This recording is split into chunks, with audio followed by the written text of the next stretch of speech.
दोस्तों, भोले भंडारी। आज दिनांक 2 अगस्त 2020 सुबह के कोई 4:07 हुए हैं। दोस्तों, मैं यह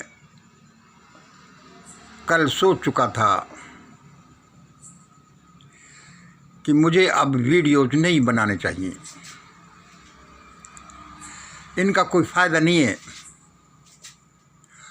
और फिर मैंने सोचा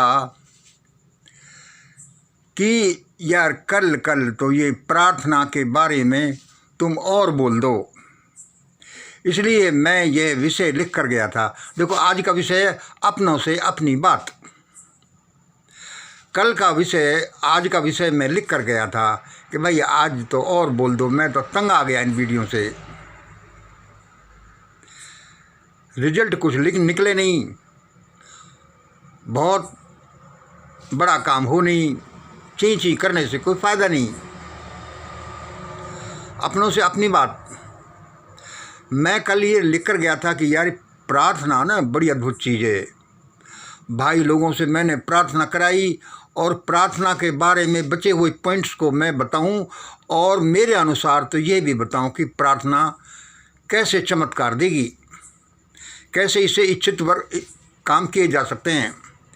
देखिए, ये मैंने 1, 2, 3 पॉइंट पर मैं अभी बोल रहा हूँ। यह एक पॉइंट में मोटे मोटे अक्षरों में लिखा हुआ है, दूसरे 2, 3 छोटे छोटों में, क्योंकि ये 2, 3 मैंने अभी लिखे हैं और ये कल के लिखे हुए थे, जिसमें मैंने कहा था कि मैं कल सुबह इस पर और बोलूँगा कि नंबर 1 प्रार्थना के चमत्कार। अब प्रबुद्ध जनों की सामूहिक प्रार्थना ही भारत को रक्त रंजित, अराजकता और गुलामी में जाने से रोकेगी। आज का मेरा सब्जेक्ट ये होने वाला था कि प्रार्थना के चमत्कार। अब प्रबुद्ध जनों की सामूहिक प्रार्थना ही भारत को रक्त रंजित, अराजकता और गुलामी में जाने से रोकेगी। आप पूछेंगे कि भाई डबल क्यों कहते हो? ये इसका एक खास आधार है। सारी चीज़ें आपको अभी पता नहीं चलेंगी, क्योंकि ये वही जानता है। इसमें मैं प्रार्थना के विशेष सूत्र बताने वाला था, जो भी मैं जानता हूँ, और कलेक्टिव प्रेयर्स। और मैं ये क्यों बताना चाहता था कि अपने खुद की भलाई के लिए, व्यक्तिगत भलाई के लिए तो ठीक है ही। देश जो अब बचेगा मेरे विचार से प्रार्थना से ही बचेगा, और वह प्रार्थना सामूहिक प्रार्थना होगी, कलेक्टिव प्रेयर होगी, तब इसमें अद्भुत रिजल्ट निकलेंगे। क्योंकि वरना यहाँ हालात ऐसी बनी हुई हैं कि भौतिक रूप से और मानसिक रूप से तो लोग, पब्लिक डिफीट ही हुई पड़ी है। चलो, इसके बारे में कभी फिर बोलेंगे। दूसरा यह है कि हमारे जो छोटे से प्रयत्न हो रहे हैं, उसमें हमारे पास अच्छे लोग संपर्क कर रहे हैं। हम लोगों की एक लिस्ट बना रहे हैं, उसकी बाद में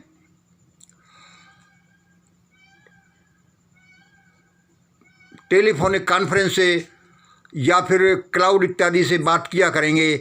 हम अपन ये बना रहे हैं ग्रेट इंडिया फैमिली, परिवार, great India society, great India club या ग्रेट इंडिया फ्रेंड सर्किल, इस तरह का नाम उसमें देंगे।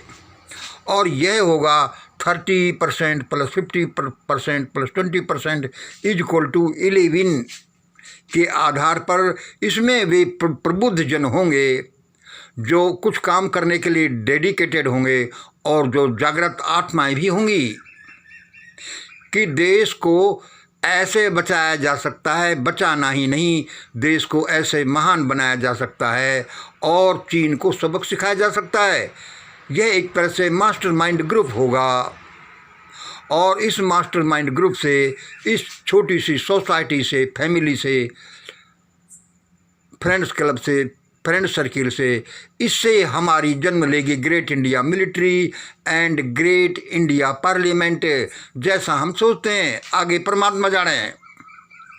तो इसमें शामिल होने के लिए आप हमसे कांटेक्ट करें, और हो सके तो आप हमें 2-5 मिनट का एक वीडियो क्लिप भेजें। हमारे व्हाट्सएप नंबर यही इसी पर 6375461373। यदि आप इसमें इंटरेस्टेड होते हैं, आज कल या आगे कभी भी, और इसमें आप ये लिखेंगे अपने पर्टिकुलर्स, अपना नाम, शहर का नाम, आपके पास क्या कोई प्लानिंग है, आप क्या कर सकते हैं, आपकी कोई खास विशेषता है, आपकी जाति और आपका वर्ग। भारत में ये मेन है कि आप SC ST OBC या सवर्ण ग्रुप किससे आते हैं, क्योंकि हमारी ज़्यादातर विचारधारा इसी से बनती है। इसी से पता चलता है कि एक आदमी क्या सोचेगा और उसका एटीट्यूड क्या होगा। उस क्लिप में आप शॉर्ट में बताएंगे कि मैं यह करना चाहता हूँ। हम इसमें ये देखेंगे कि आज कोई छोटा सा बीज है वट वृक्ष का, उसका पता नहीं कल को अंकुरित हो तो उसका क्या बन जाए, कितना बड़ा पेड़ बन जाए, ये कोई कुछ नहीं कह सकता। ये सब परमात्मा पर और भविष्य पर निर्भर करता है। यदि आप इंटरेस्टेड हों तो ये हमारे साथ संवाद करें, ये क्लिप भेजें, और आगे बढ़ता जाएगा तो ठीक है, वरना सिंपली अपना फ्रेंड सर्किल तो होगा ही। तीसरा नंबर यह है कि हालात बिगड़ने पर, ये तीसरे नंबर को मैं अभी लूँगा। मैं अभी इस बारे में ये बोलता हूँ कि देश में अब क्या होगा। सारा देश चिंतित है, और ये ऐसा क्यों हो रहा है। गवर्नमेंट इतनी क्रूर क्यों है। गवर्नमेंट क्यों देश की इकोनॉमी को भसोड़ कर देना चाहती है। गवर्नमेंट क्यों सारे गवर्नमेंट संसाधनों को, संस्थाओं को बेच देना चाहती है। इस बारे में मैं सुन लीजिए, फिर ये चार्ट से आपको बताऊंगा कि इसलिए ऐसा होता जा रहा है।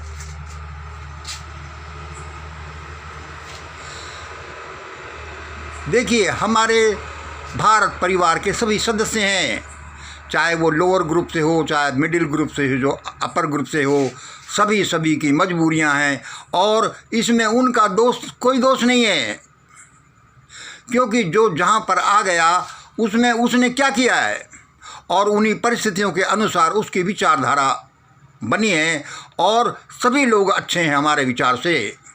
किसी ने कहा है, पता नहीं नेपोलियन हिल ने कि किसने, कि हम सांप इसलिए नहीं हैं क्योंकि हमारे माँ बाप सांप नहीं थे। तो इसी को आधार मानकर हम सबसे प्रेम करते हैं, और सभी का सहयोग इसमें चाहिए।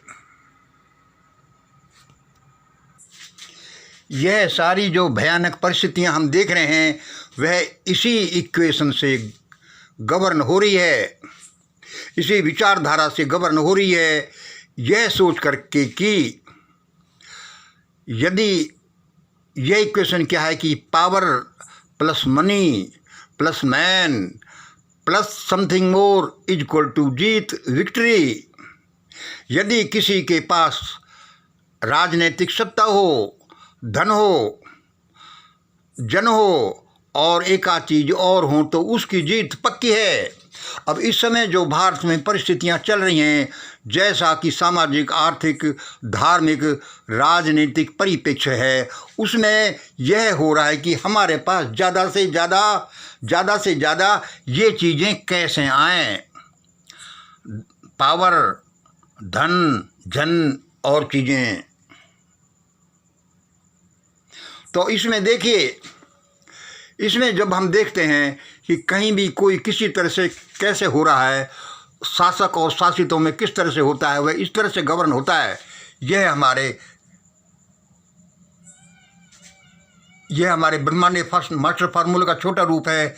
यह गवर्नमेंट ए, बी जिसको यह है पब्लिक, और सी यह है डिवाइन। इसमें ये सारे फैक्टर्स एक समाज में, एक देश में काम करता है, क्योंकि शासक वर्ग कुछ करता है, पब्लिक कुछ करती है और ईश्वर कुछ करता है अदृश्य रूप से।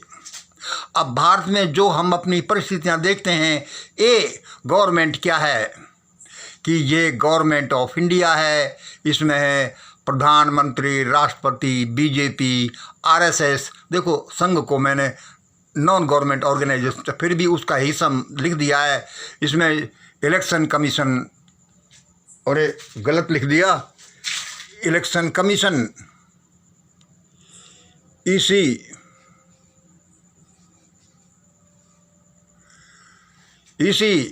CBI, NIA, media, police, military, supreme court और बहुत सी चीज़ें यह गवर्नमेंट में आती हैं। अच्छा, बी में क्या आती है? इसमें आती है देश की पब्लिक। इसके लगभग 130-135 करोड़ लोग हैं। सी क्या है कि ये डिवाइन क्या चीज़ है? ये परमात्मा है और उसके मैसेंजर्स हैं। उसके मैसेंजर्स जो हम यह बात करें, वैसे तो हम सभी परमात्मा के दूत हैं, मैसेंजर्स हैं। हम यहाँ इनविजिबल एंटिटीज की बात कर रहे हैं, अदृश्य सत्ताएं जो इस ब्रह्मांड में घूमती रहती हैं, जो हमारे चारों तरफ चक्कर लगाती हैं। ईश्वर की इच्छा के अनुसार जो इस दुनिया में इम्प्लीमेंटेशन करती हैं कि कहाँ क्या होना चाहिए, कहाँ बरसात हो, कहाँ सूखा पड़े, किसकी जीत हो, किसकी हार हो और किसको क्या हेल्प दी जाए या उसका रास्ता रोका जाए। देखिए, ये 3 चीज़ें इसमें निकल कर आई, शासक, गवर्नमेंट ए, पब्लिक और डिवाइन। यद्यपि डिवाइन का लोगों को पता ही नहीं चलता और वह नहीं मानते कि इसमें क्या है, इसमें तो कुछ नहीं। देखिए, दूसरा ये हमने बताया। अब भारत की परिस्थितियां क्या हैं? भारत की परिस्थितियां इस चार्ट से आप देखिए। इधर रूलर्स हैं, देखो ये हमारे कॉलम बने हुए हैं, इधर रूलर्स हैं, ये गवर्नमेंट ऑफ इंडिया, इधर यही सारी हैं, प्रधानमंत्री, राष्ट्रपति, बीजेपी, आरएसएस, CSC, इस इलेक्शन कमीशन। फिर हम यहाँ गलत लिख गए,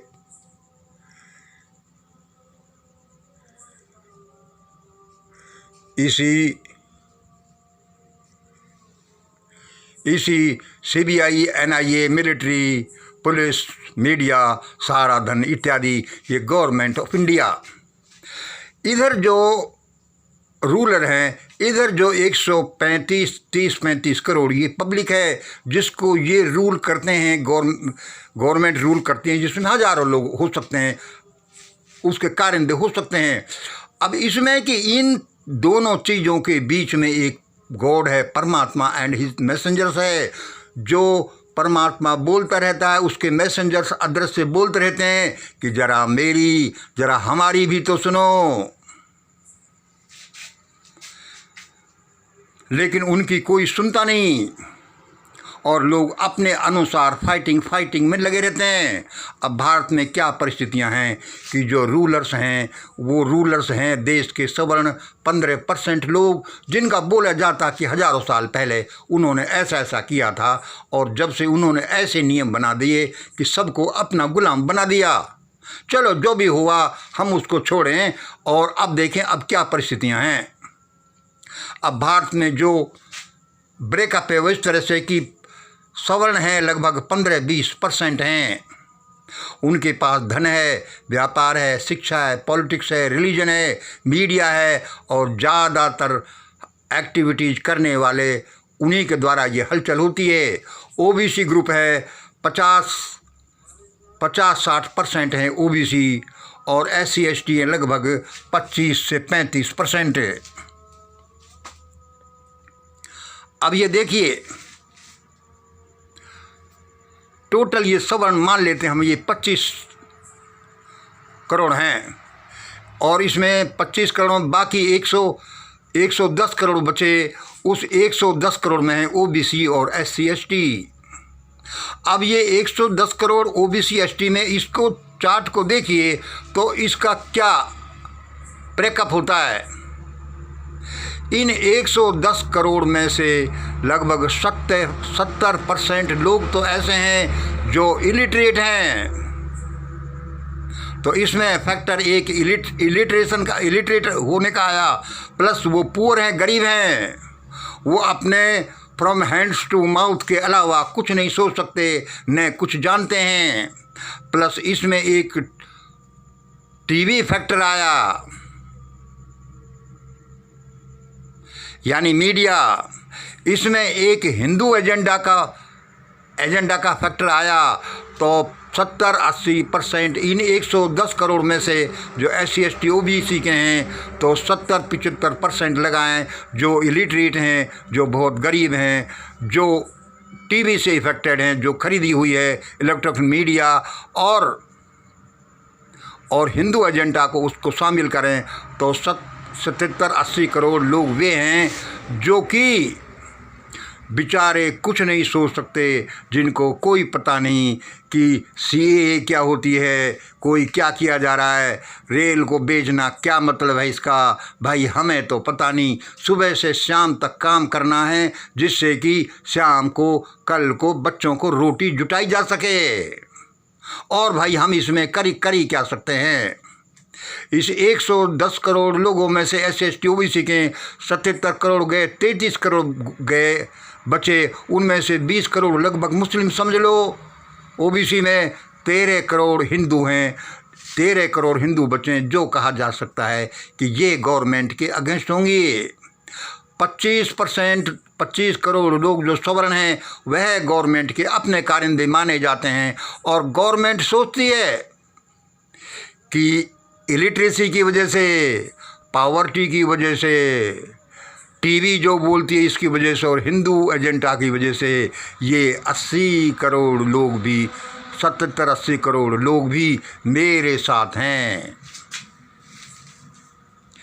इस तरह से वह समझते कि हम मेजॉरिटी में हैं और अब जल्दी कर लो। और इसलिए जो हमने पहले कहा कि गवर्नमेंट क्यों कर रही है ऐसा, कि सबको बेच रही है, GDP को जानबूझकर डाउन कर रही है, सारी चीज़ भसोट हो जाए, इसके लिए जो भी हथकंडे करना है, GST का करना हो, ट्रांसपोर्ट पेनल्टी बढ़ाना हो, या जो भी करना हो, देश भसोट हो जाए, वह इसलिए कर रही है कि उसके कारिंदे, उसका जो ग्रुप, वो जो समझती है कि 15% लोग मेरे पहले से ही हैं और उनके पास तो इतना धन है जो मनुवाद से आया है, मनुवाद की उपज है, उसके तो हर एक के पास में दूसरे लोगों से लगभग 15-20% गुना हर एक के पास ज़्यादा है। तो देश की यदि इकोनॉमी भसोट होती है तो इसमें भसोट ये लोग होंगे, भसोट होंगे तो अशिक्षित होंगे, हाहाकार करेंगे, चिल्लाएंगे, पढ़ेंगे नहीं, स्वास्थ्य अच्छा नहीं होगा, तो इनको रूल करना आसान हो जाएगा। और इसलिए हम ऐसा करें। इस वजह से वो सारे काम ऐसे करती है जिससे कि सारे यह पैसा निकल कर या तो इधर चला जाए या फिर गवर्नमेंट के पास चला जाए। देखो, ये पैसा इधर से निकल कर या तो इधर चला जाए या इधर चला जाए। यह एक भयानक ट्रेंड है और आज सारी एक्टिविटीज़ का केंद्रीय है। कोई अपने गवर्नमेंट क्यों ऐसा कर रही है? वो इसलिए ऐसा कर रही है कि 85% के पास कुछ नहीं है। गवर्नमेंट के पास और अपने लोगों के पास रखो, कारपोरेट के पास रखो, और जिससे कि आसानी से अपना एजेंडा चलता रहे। वह समझती है कि यह दुनिया में हिरण और चीते की लड़ाई है।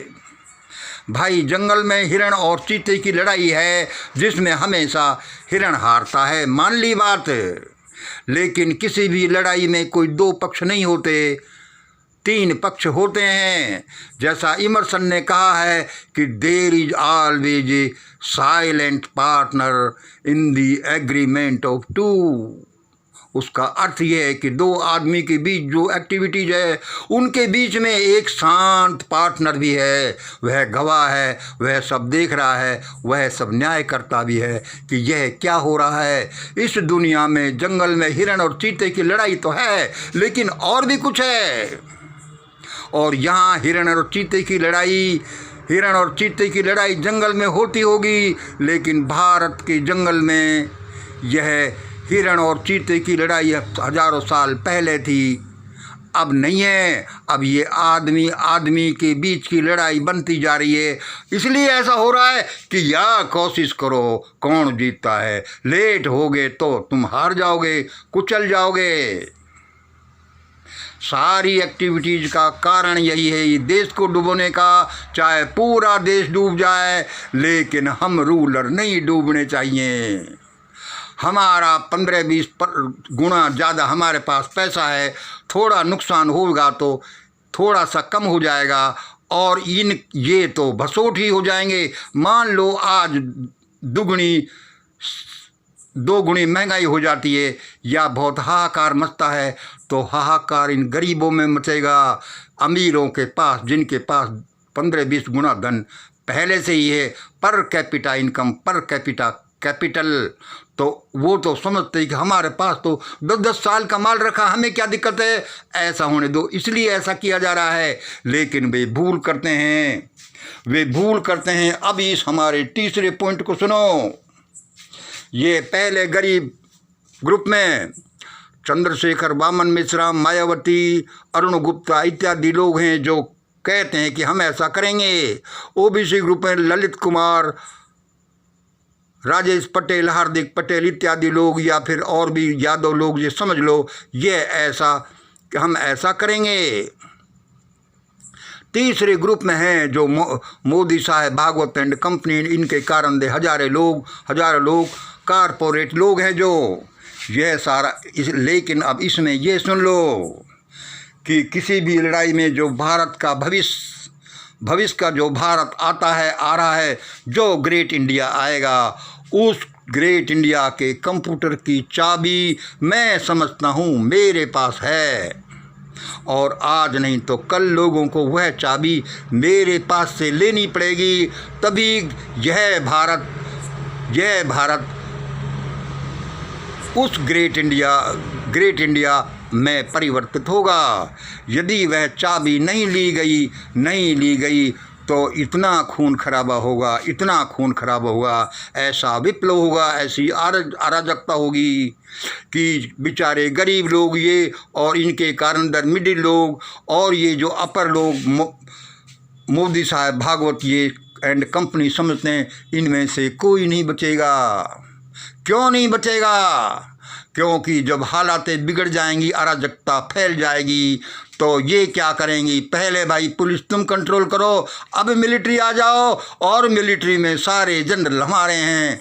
लेकिन उसके बाद हो सकता है कि मिलिट्री भी रिवोल्ट कर दे कि अरे तुम ये करते हो, हम तुम्हारा और साथ क्यों दें, और हमको पता है कि तुम ये कर रहे हो, और ज़्यादा अराजकता में भी वही भी लूटपाट में शामिल हो जाए। यदि ऐसा हुआ, और ऐसा मत होने दो, ऐसा हुआ तो ज़्यादा दिक्कत इन 15% लोगों को आएगी, ये गवर्नमेंट वालों को आएगी, इन कारपोरेट वालों को आएगी, क्योंकि उसमें पैसा तो यही मिलेगा।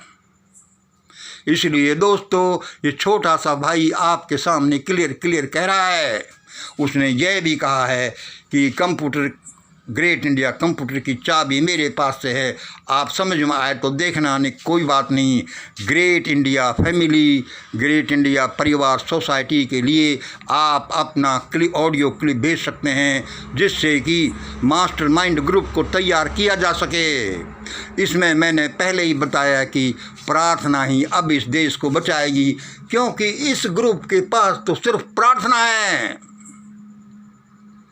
ये ग्रुप तो चिल्ला रहा है कि सारा गवर्नमेंट मेरा, सुप्रीम कोर्ट मेरा, प्रधानमंत्री मेरा, राष्ट्रपति को खरीद लिया, NIA मेरे, सारे वाइस चांसलर मेरे, यह मेरा, मुझसे भागकर कहाँ जाएंगे। मैं तो अब विजेता हूँ और अगले कितने दिनों तक विजेता रहूँगा। और इस दुनिया में तो हिरण और चीते की लड़ाई है, लेकिन भारत में सिर्फ अब हिरण और चीते की लड़ाई नहीं है, और इनके बीच में परमात्मा भी है जो डिसाइडिंग फैक्टर है। और वह मुझे पता है कि क्या करने वाला है, क्यों करने वाला। ये एक रहस्य की बात है। वीडियो लंबा हो गया, मैं कुछ बोलना चाहता था लेकिन परमात्मा ने यही मुझे बोलने को कहा, तो मैंने कि चलो ठीक है। क्योंकि मैं पहले कुछ सोचता हूँ, बाद में जब सुबह 3-4 बजे यहाँ आता हूँ तो मुझे कुछ दिमाग में प्रिंट हुआ मिलता है कि ऐसा करो। आज इतना ही। जय हिंद, जय भारत।